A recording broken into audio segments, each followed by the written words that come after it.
wonderful viewers here on YouTube. Welcome back. I've got a question for you all. Have you ever come across someone who, more often than not, says statements like these?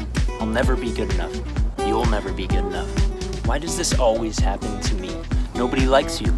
You're ugly. Everything sucks. Why can't I ever be happy? Good luck achieving that. I'm boring. You're wrong.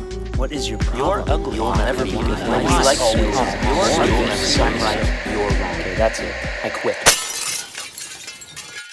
So chances are that you have met quite a few people that carry themselves like this.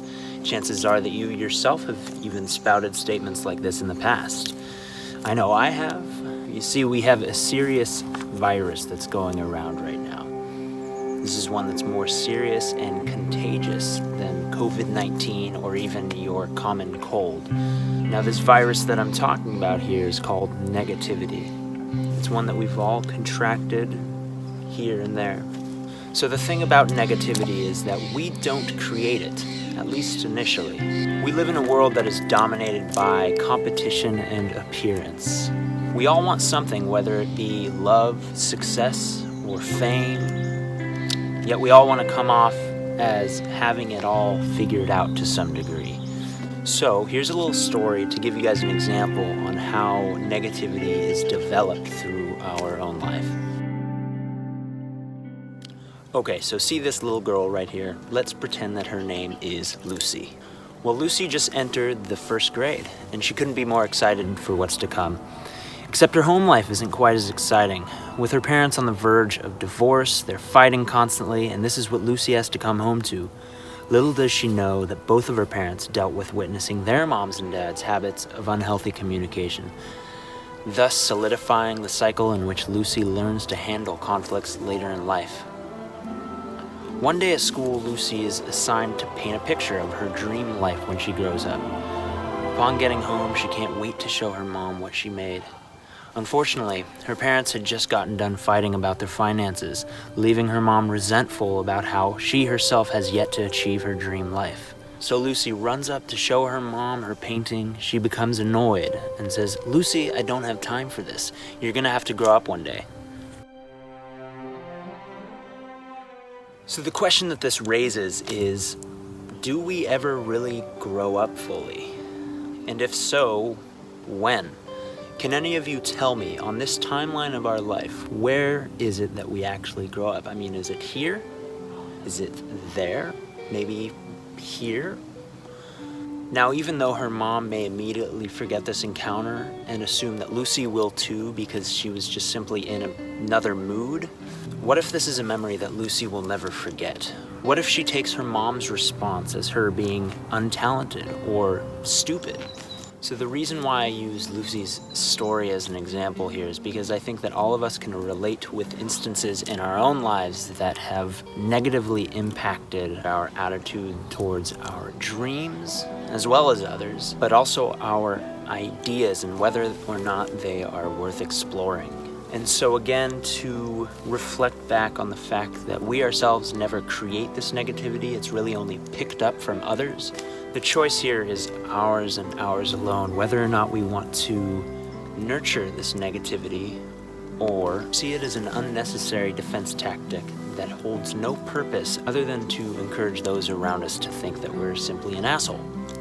And so just to clarify, I'm all for freedom of speech here. There's a huge gap here between differences in opinion versus the way in which we express them. So why am I making this video? Well, shed light on how powerful our attitude can be to others, but most importantly to ourselves.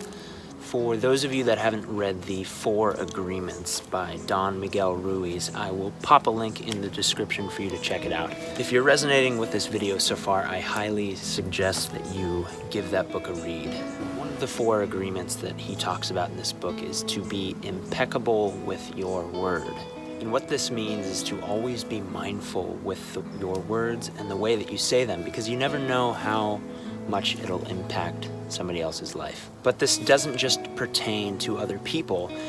I mean, what's a voice that is more prominent and loud than any other? It's up here. I mean, the endless stream of thoughts that we constantly have going through our head tends to be quite negative pretty much a majority of the time, right? I mean, whether it's fearful, doubtful, or even hateful, it comes in usually uninvited and takes control of our opinions and the things that we say. I think we can all look back on an argument that we've had in the past where we've said something that we don't actually mean just to pack a punch, only to regret it later on down the line, perhaps at a time when it's too late to take back.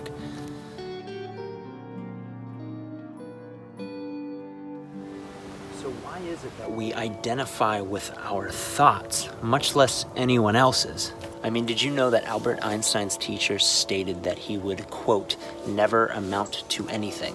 Then there's Vincent van Gogh, whose paintings didn't receive any acclaim until after his tragic death, whereas before, his paintings were considered nothing special. Then you've got George Lucas, who made Star Wars, and his script was initially rejected by producers, along with the Beatles, who were rejected from an early record deal audition. But what do all these greats have in common? Well, they disregarded these negative comments and maintained course.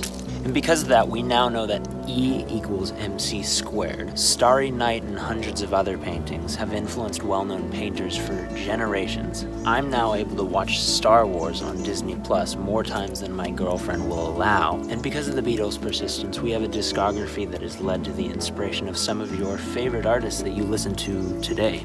And so what does this all tell us? Well, it tells us that our attitudes play a significant role into how our lives play out.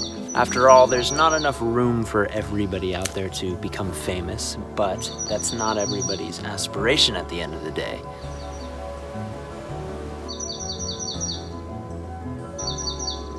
Unlike this bird who is trying to hog all the attention from my YouTubers. So the point is that by staying open and staying positive, life offers us solutions. It offers us doorways and opportunities that we may or may not want to take. And at the end of the day, to change your mindset is to, well, change your life.